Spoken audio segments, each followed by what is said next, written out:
রংপুর রাইডার্সের অনুশীলনে ব্যাট হাতে মুগ্ধতা ছড়াচ্ছেন দলটার ওপেনার সৌম্য সরকার। এই দৃশ্য দেখা নিঃসন্দেহে আনন্দের সৌম্য ভক্তদের জন্য, একই সাথে রংপুর ভক্তদের জন্যেও। দল হিসেবে চলতি বিপিএলে দুর্দান্ত ক্রিকেট খেলছে রংপুর।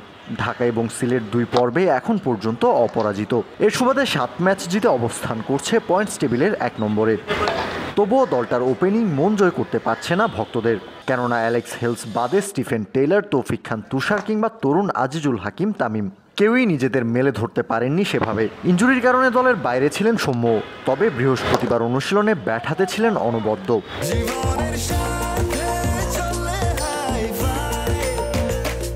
স্বাস্থ্যকর অল টাইম হানিকম, সব সময় all time healthy life. Match খেলার মতো ফিটও আছেন তিনি, আর এতেই বড় সম্ভাবনা তৈরি হয়েছে শুক্রবার চিটাগং কিংসের বিপক্ষে ম্যাচ দিয়ে বিপিএলের এবারের আসরের প্রথম ম্যাচ খেলার। ম্যাচ ফিট থাকলে সৌম্যকে একাদশে ফেরাতে দ্বিতীয়বার ভাববে না রংপুরও। তবে সৌম্যকে কার পরিবর্তে একাদশের সুযোগ দেওয়া হবে তা নিয়ে হতে পারে বিতর্ক।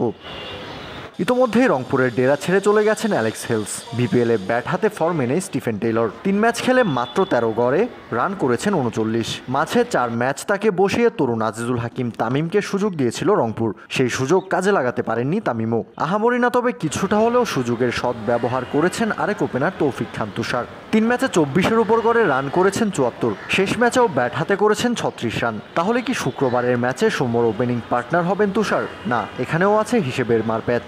এখানে তুষারের প্রতিদ্বন্দ্বী হবেন টেইলর, কেননা গেল কিছুদিন আগে সৌম্যর সাথে জুটি বেঁধে টেইলর ভালো খেলেছেন গ্লোবাল সুপার লিগে। তাছাড়া টেইলরকে বসিয়ে দিলে একজন বিদেশি কমে যাবে রংপুরের স্কোয়াডে। সেক্ষেত্রে 4 জন বিদেশি নিয়ে খেলতে নামতে হলে শেষ ম্যাচের স্কোয়াড থেকে বাদ দিতে হবে আরও একজনকে।